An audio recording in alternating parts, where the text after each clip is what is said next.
నమస్తే అండి, నేను మీ మెర్సిని. వెల్కమ్ బ్యాక్ టు మన ఆహారం మన ఆరోగ్యం. జాక్ ఫ్రూట్ సీడ్స్ బఠానీ గ్రేవీ కర్రీ ఎలా తయారు చేయాలో చూపిస్తున్నాను. ఈ కర్రీ రైస్లో కానీ రోటీలో కానీ సూపర్ కాంబినేషన్. ఆ ప్రాసెస్ స్టార్ట్ చేసుకుందాం. ముందుగా జాక్ ఫ్రూట్ సీడ్స్ని బఠానీని ముందుగానే బాయిల్ చేసి పెట్టుకోవాలి. ఈ కర్రీలోకి మసాలా ప్రిపేర్ చేసుకుందాం. 1 టేబుల్ స్పూన్ సోంపు, 1 కప్ జీడిపప్పు వేసుకుందాం. అలానే ఆ కప్తోనే ఎండు కొబ్బరిని కూడా వేసుకుందాం. మీ దగ్గర పచ్చి కొబ్బరి ఉన్నా కానీ వాడుకోవచ్చు. గసగసాలు వేయించుకొని పౌడర్ చేశాను, అది కూడా వేసుకుందాం. వీటన్ని మిక్సీ పెట్టుకొని పక్కన పెట్టేసుకున్న తర్వాత స్టవ్ ఆన్ చేసుకొని ప్యాన్ పెట్టేసుకొని, మనం ప్రిపేర్ చేసుకునేది గ్రేవీ కర్రీ కాబట్టి కొంచెం ఆయిల్ ఎక్కువనే పట్టిద్ది. మీరు కావాలంటే 2 టేబుల్ స్పూన్ కూడా యాడ్ చేసుకోవచ్చు. లైట్గా స్పైసెస్ని యాడ్ చేస్తున్నాను. కట్ చేసి పెట్టుకున్న ఆనియన్, గ్రీన్ చిల్లీ వేసుకుందాం.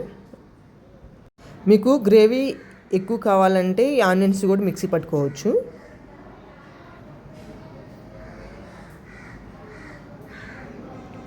ఈ విధంగా లైట్గా ఫ్రై చేసుకోవాలి.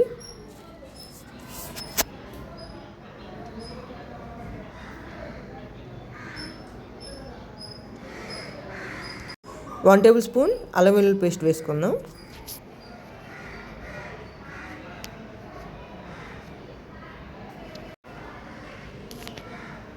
అల్లం వెల్లుల్లి వేసిన తర్వాత మంట సిమ్లో ఉంచుకొని ఫ్రై చేసుకుందాం.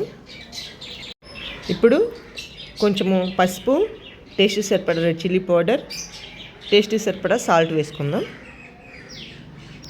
1/2 టేబుల్ స్పూన్ గరం మసాలా కూడా యాడ్ చేసుకొని మొత్తం కలిపేసుకుందాం.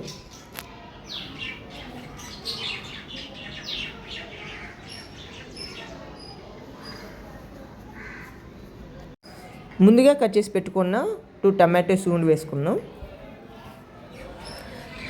మొత్తము కలిపేసుకొని మూత పెట్టేసుకుందాం. చూడండి, ఈ విధంగా టమాటా ఉడికిపోయి ఆయిల్ పైకి వచ్చిన తర్వాత మనం ముందుగా ప్రిపేర్ చేసుకున్న పేస్ట్ని వేసుకుందాం.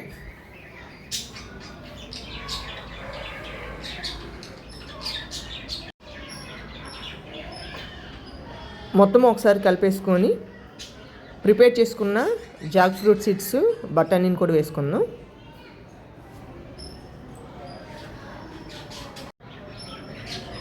ఈ కర్రీలోకి మీకు వాటర్ కావాలని యాడ్ చేసుకోవచ్చు, లేదంటే ఇలానే ఉంచేసుకోవచ్చు.